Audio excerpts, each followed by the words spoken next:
Good day, everyone. This is my mini garden, and these are a few flowers that I have available.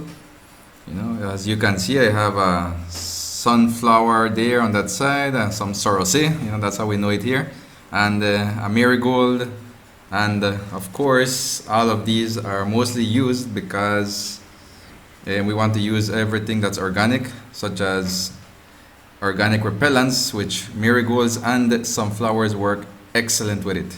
Okay.